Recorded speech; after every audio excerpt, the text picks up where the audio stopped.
I've seen worse. Let's put it that way. Okay.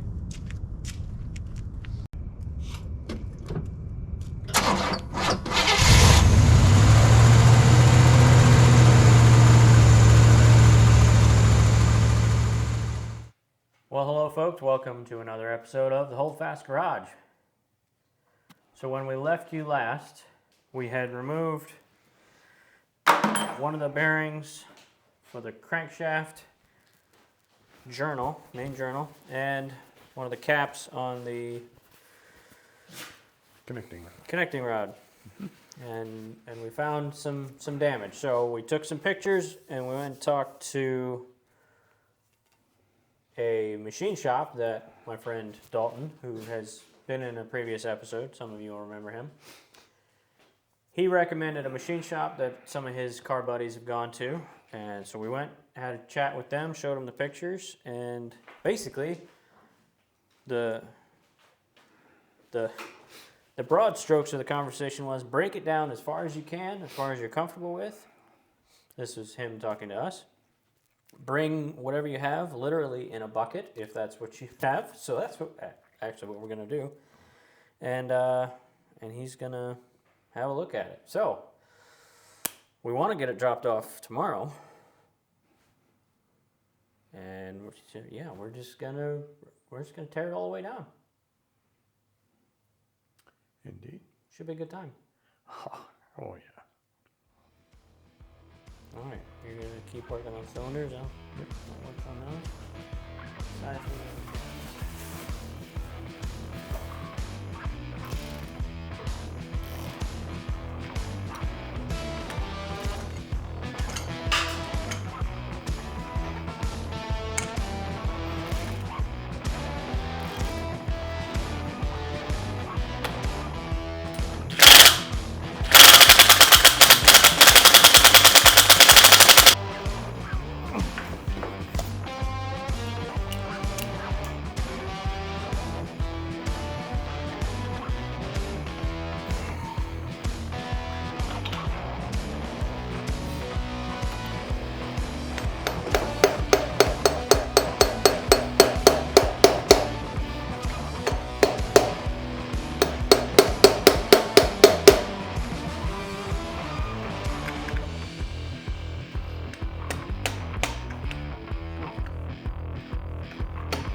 Probably the first place. Well, we went to. The oil pump was right here, and pump it in the end of the gallon going through there. So Maybe go through the filter in.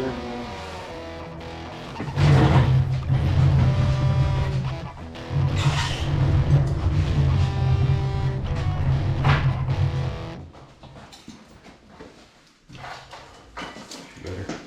Hmm? That's better. Good. Let her down. Yeah. Yeah. Okay. We want it somewhat balanced, so.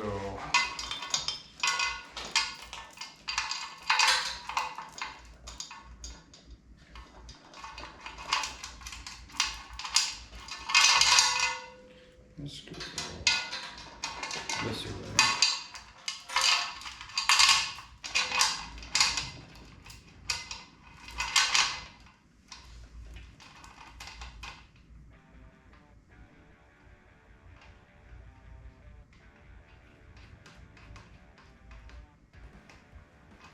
Okay.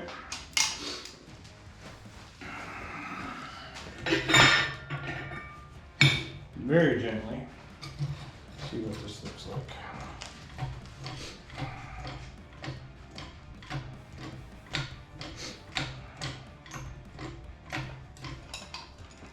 Oh, I guess I can slide, can I?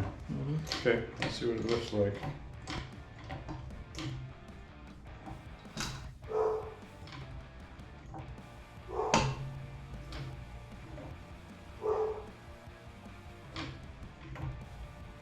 This end's coming up fine. Yeah.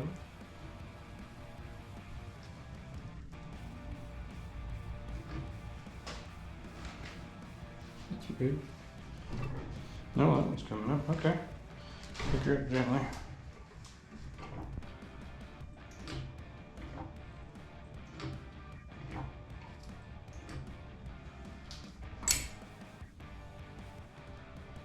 Seems fine.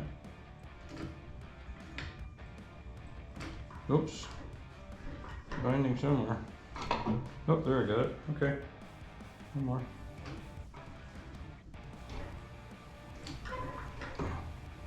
Just a second.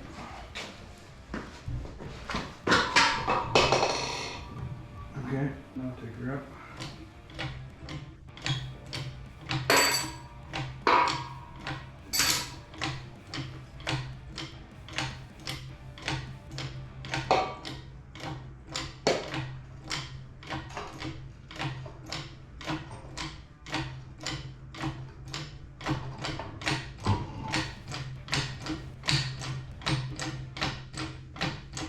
That's good. Back her up.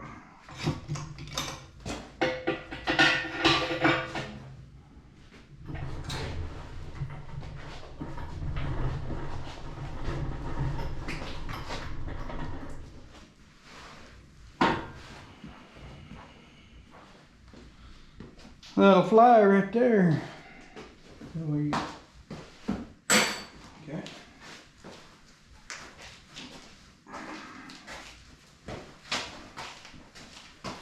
Get these out and get this thing turned over.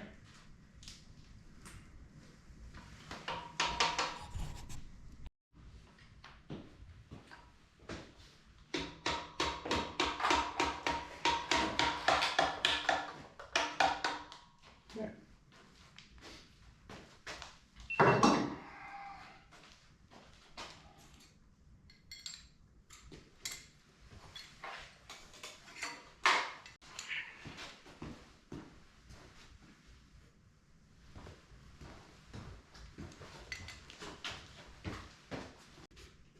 I can tell you that there's enough bearing surface there and the bearing will absorb metal particles and whatnot for quite a while. Okay. That if the cam hadn't gone bad, this never would have been, you could have driven it for 10,000 miles, it never would have been a problem. But since we're putting it back together and we're going to spend money on it, I'm not going to have it go bad in 10,000 miles. Right. We want it to last forever at this point. If we put it together right, You really can, because they slam them together at the factory, you know. And Yep. most of them end up pretty good. Obviously, it's gonna be fun to show him that piston. Oh yeah. See what he says. What was that you were saying about workmanship and give a shit? Well, there was a lot of changes going on. That's all I can tell you. Yes. They were chasing after. Well, not necessarily in the 70s. More in the 80s was really things got crazy. Because they were chasing after the foreign car mini market. Mm-hmm. And I think it's time for a new blade. it is. The major, you know, the US3 had no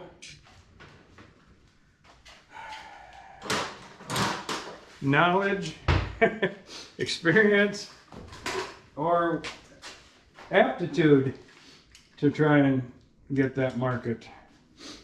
They'd always been, you know, they'd always had a little cheap car of some kind, Vegas, and they'd played with some stuff. But the Europeans and the Japanese That was all they did. built cars by the billions, you know, over the years. Mm-hmm. Particularly to that market. That was their market. Nobody in Japan was buying full-size Buicks. Right. They were all buying Toyota Corollas and you name it. So,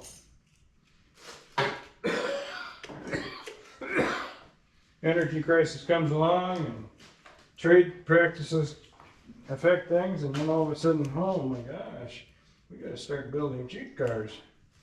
Well, that wasn't their bread and butter, so there was a few years in Japan and the imports ran them crazy.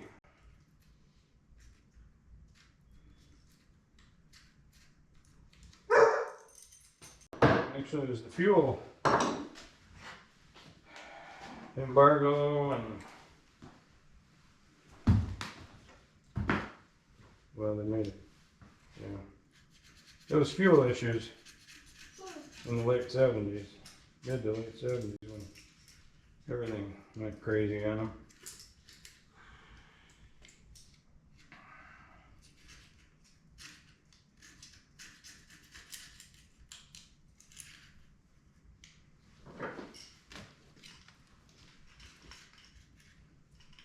And then they were thinking that every auto buyer was going to be worried about that and buy small cheap cars. Well, not everybody. So they were chasing their own tail for a while. You got any of the little hook pick that I can go down in these holes and get the stuff out?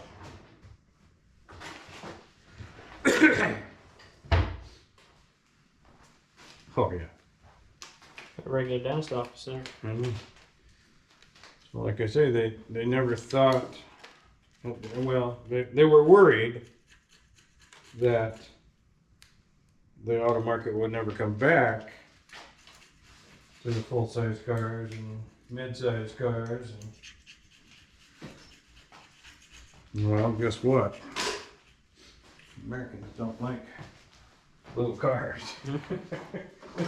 They put up with them for a while, but the market came back. The one that killed me was the last big change when was that, 2008, the economic crash? Yeah. Nobody could sell anything. Yeah. High price cars just went poof. So they're thinking, well, we're gonna have to build things, cars, and just nobody's gonna care about technology. They just want a cheap car. Well, that seemed like it again for a few years, 2, 3, 4 years, and all of a sudden, you know, we really really like our bells and whistles. We're not buying cars that don't have cool special features that we've always loved. We want them back. You know?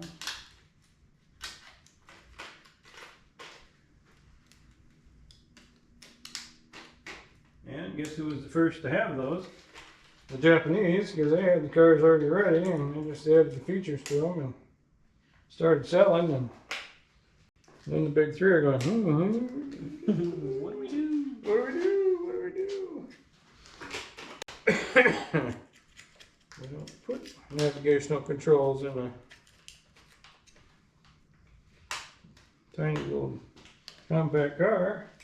So we have to put that into a good car, and oh man, here we go again.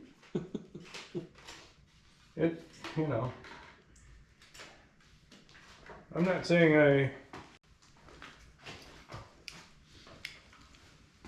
understand everything about economics and whatever, but I saw some of these things coming. I was like, yeah, Americans aren't gonna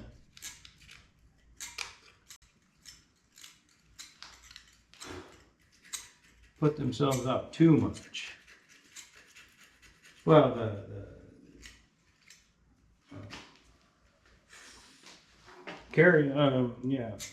big pickups, carry-alls, and all that stuff. For a while, it was like, oh man, I'm never gonna sell them babies again. Well, take a look. Now they got more models up there again than you can shake a stick at. Because we love them. Yes, we do. We're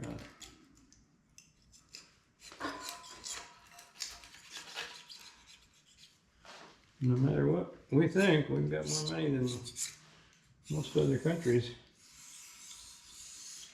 for our lifestyle. Now, that's really good. Yours is front and back's got a little work, and then the rest of that will just steam off, so this is not a problem.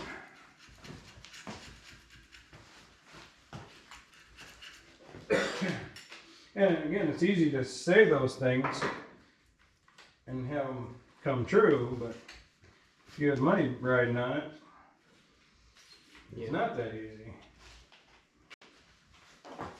Is this in the second drawer or first? Top right. You know, I understand why they do the things they do and why they're takes them a while to recover. That's the other half of the rear or front main. Yeah, there might be a rubber. Yeah. Yeah, they probably do that.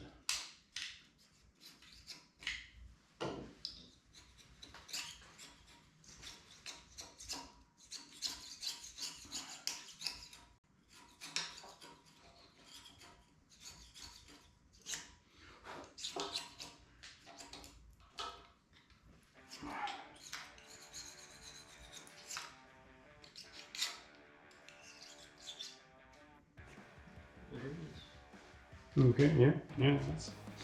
And that was not leaking either. Typically, rear main seals. A little bit of a bulge there. Yeah, that's good. They have a habit of leaking. That's why that bell housing cover, 4-bolt panel we took off, is usually pretty grimy on the outside. Because it's From through here. no, on the outside. It's from leaking either here or from the bell covers dripping down and ending up blowing right by there and sticking. The inside of that cover, when you open it up and it's plumb full of oil, is when this is leaking. That's a very dirty piece of machinery. It gets it coming and going. So big a bust. Yes. Like I said, this stuff would probably come right off steam clean, but I'd rather have you say, oh wow, that's clean. That'll be fine, rather than saying, oh, we're gonna have to scrape some of that off before we put it in the dish. You know? I'd rather have him impressed with us than think we're a bunch of schlocks. Been vexed with us? Vexed, we certainly. Nay. Nay, we shan't have been vexed. Nay, vexing. Oh, this is so vexing. And that would be the only reason I'm going to leave that bolt for him to get out, because I don't want to wreck anything. Alright. Time to roll her over again. Big crescent wrench. Croissant. Croissant.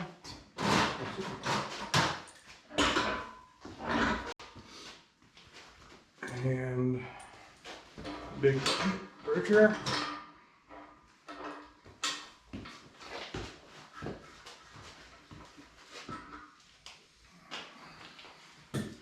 You can go either which way you want, man. I don't care.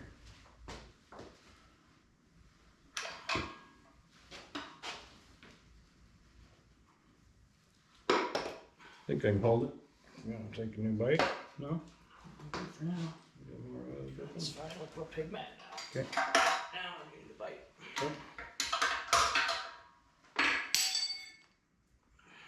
Found a bearing. Mhm.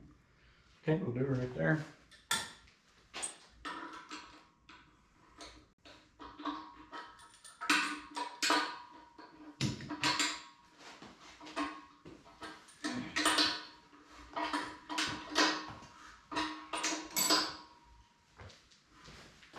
There we go. Okay. Okay, one more try. This bolt.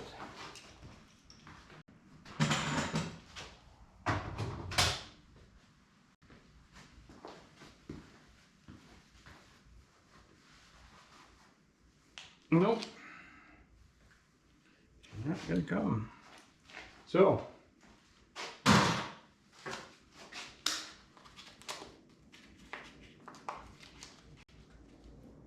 I failed you on that one, man. Hardly.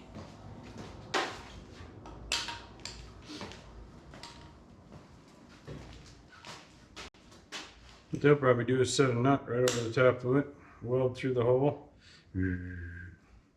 let it cool. The heat in there experiencing, and then when it cools, just comes right out. They're pretty slick. I don't have that, so. She's ready to go. As far as I can tell. Put these plugs over here. What's that? Those Oh. temp sensors. Yeah, pull them out. Pictures and document, and I'm gonna remember which one goes where. Alright, so we took photos, but just in case we should all be struck by the northbound Empire Builder. Sorry? Oh my gosh! That's the arrangement of those plugs. Bigger than an inch. Okay.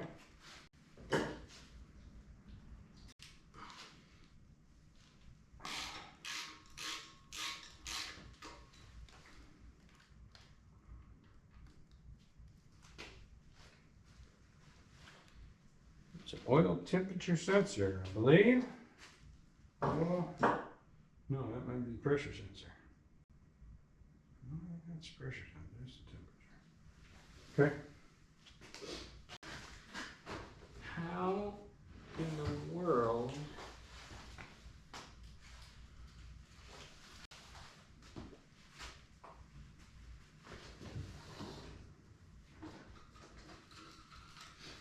Go ahead, you can tell me. I'm a doctor.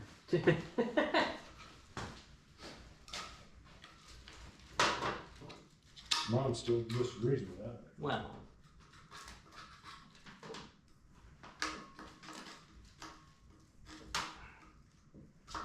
She also doesn't think you can cry in the beard. I know. And you can definitely cry in the beer. So what is it? So there's no, you know. Indeed.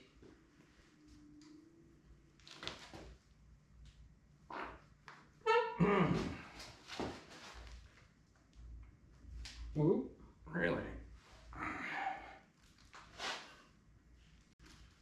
Yeah. Well, it wasn't what I was expecting. But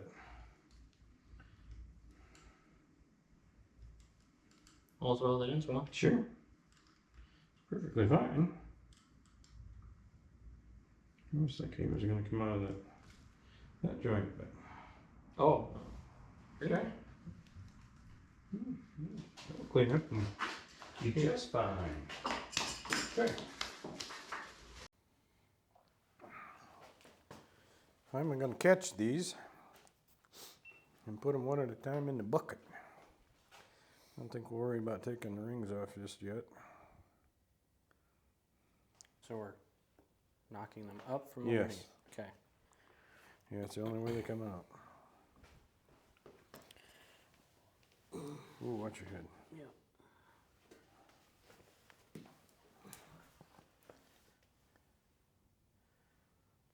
And who do you want to start with? Number one. Okay. And you can either pound gently, you know, like that, or you can hit it with the handle.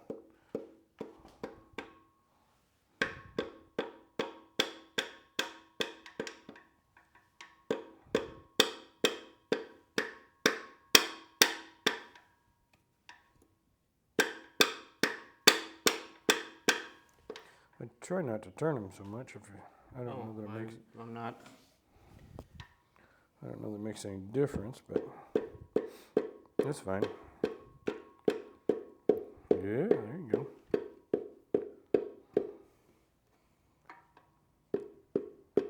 First string's coming, went right on by, smooth.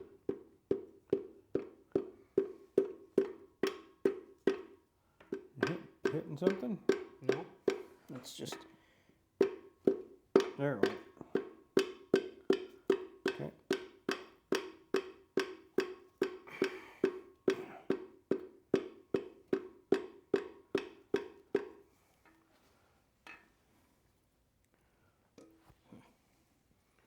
Another inch. Or less.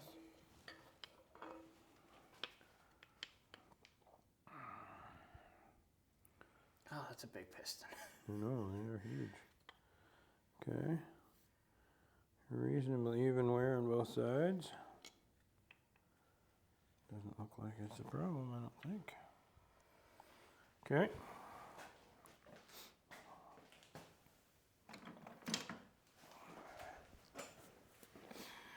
Yes, I can sit down. You Who's wanna next? You want to go to 2? Sure. Okay, I can move around. I think it's easiest to keep them working in the holes again.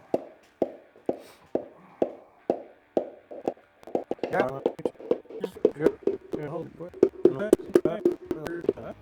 Sir.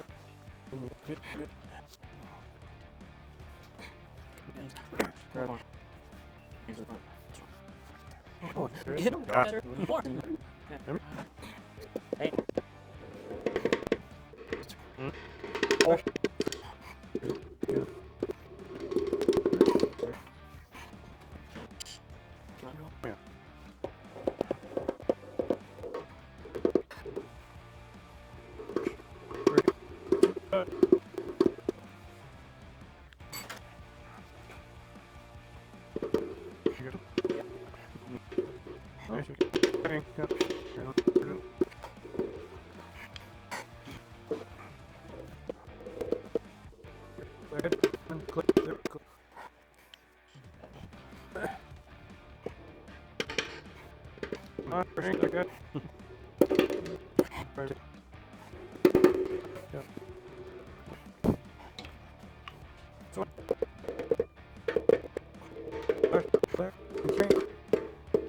That's it. Ta-da! Oh, yeah.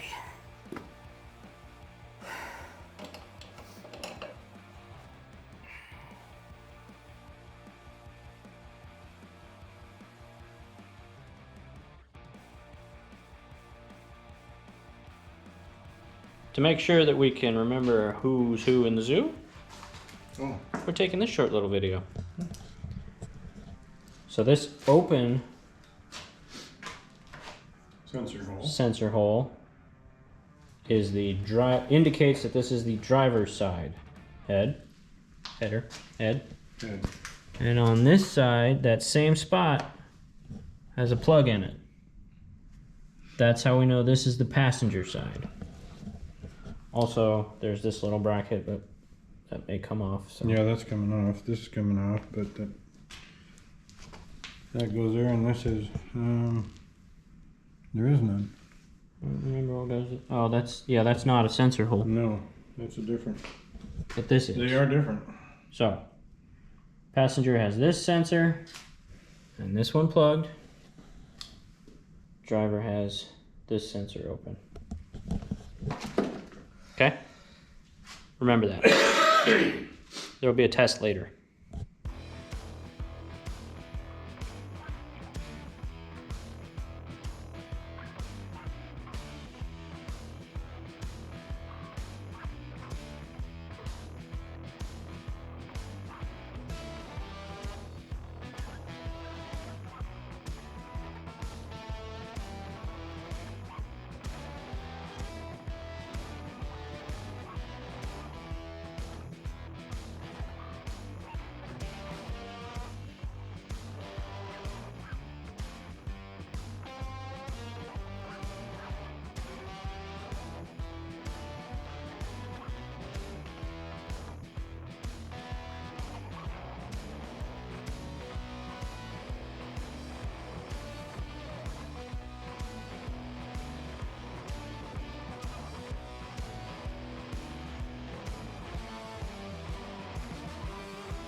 All right, folks, well, it is the end of another very productive day.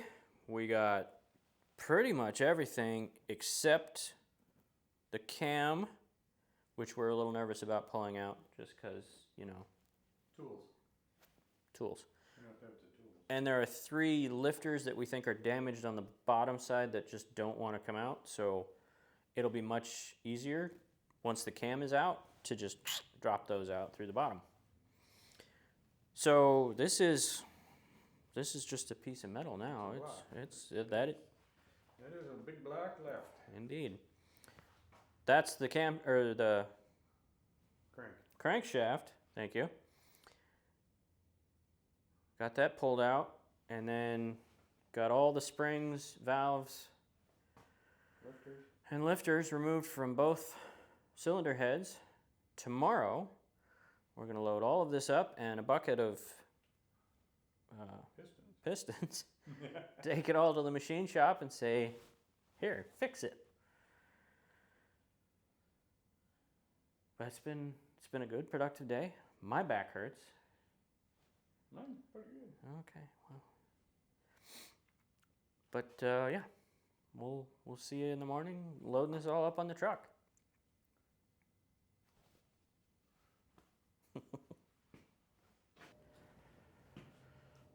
All right, folks, well, day 2. We're going to get all this stuff loaded up in the truck and go see our buddy Seth at the machine shop and get everything pristine. Here we go.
All right, folks, so here we are at Abacus Racing.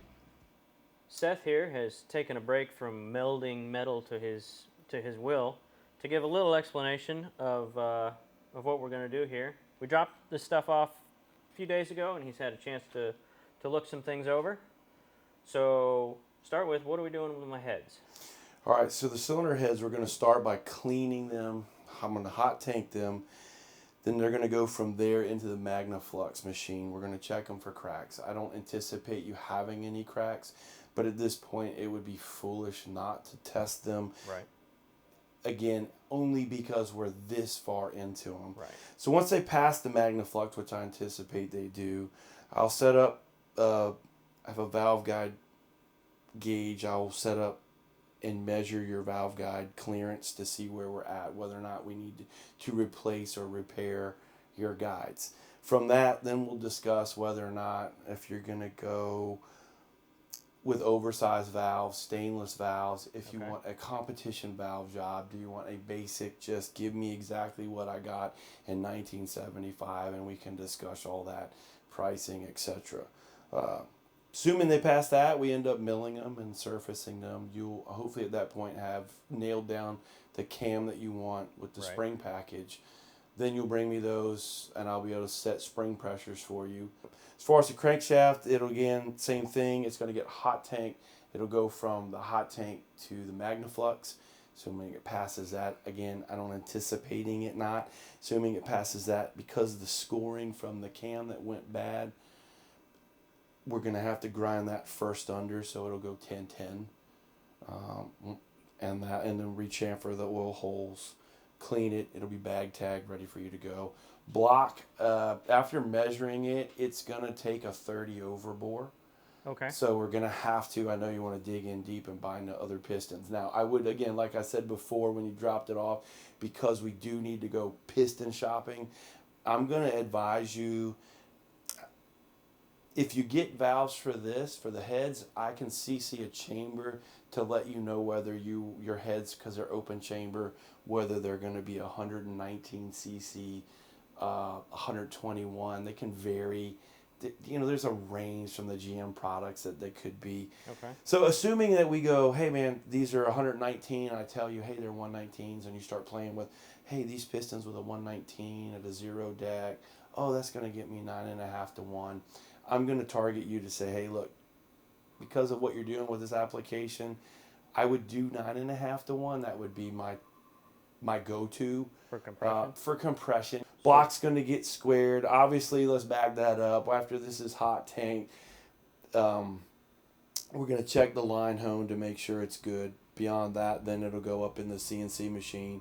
We'll blueprint square decks, rough bore the cylinders before it goes into the honing machine where we hone the cylinders to size. Mm-hmm. At that point, we can discuss if you want torque plate honing or if you don't. Again, not a requirement. So boring the cylinders as much as we are, we're not going to be able to reuse these cylinders or these. The pistons, no. Okay. The rods, yes, unless you say you're going to go into some.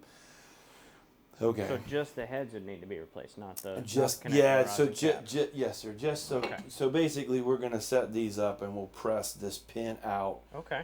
Okay. So then we're just left with the rod. These will get clean, MagnaFlux. Assuming they pass the MagnaFlux, this is where we can get into that other discussion that we talked about, which is this is roughly a 50-year-old bolt. I don't know its birth date on the car, Right. but a 75 to 25, we can just say it's about 50 years old. Mm. So there's discussion with, on one hand of the fence, I'm like, well, we've already had better metal 50 years ago than they give today out of China, right?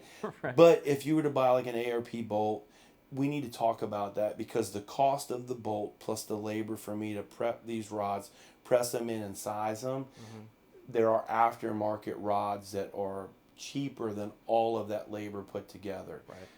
As much as I just want to make money off of everyone, I would rather steer you into, hey man, before you buy bolts, before you pay me 2 hours for prepping rods and shot peening and pressing them, I mean, let's just buy these and they're better. Right. They come with the bolt that you're already trying to upgrade to. let me figure out everything it needs. I've got some ideas on the block. I'll try to get you some numbers here. Okay. Probably next week since this is Friday. And I'll let you know on heads. Kind of roll it all together and then let you know what you're going to spend dollar-wise. And Okay. we can kind of go from there. Manifold's just a simple clean blast tumble and Right. it'll just be back. There's nothing exotic, no fancy lingo going on with the cylinder head. So All right. other than that, and obviously we'll do cam bearings, freeze plugs. If I didn't, I know the internet will be like, oh, they didn't say they were doing it. I'm not going to leave that stuff in there. So, yep.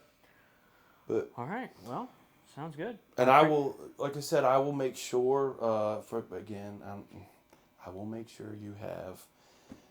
I will take pictures so the internet can see these procedures being done. Yeah, can't wait. So anyway, All right. I appreciate it, sir. yes, sir. Thank no you much. problem. Yep.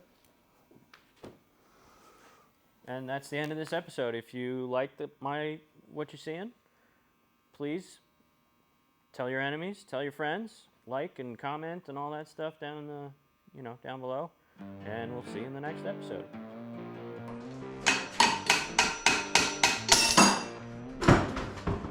That's fun. What was that clown?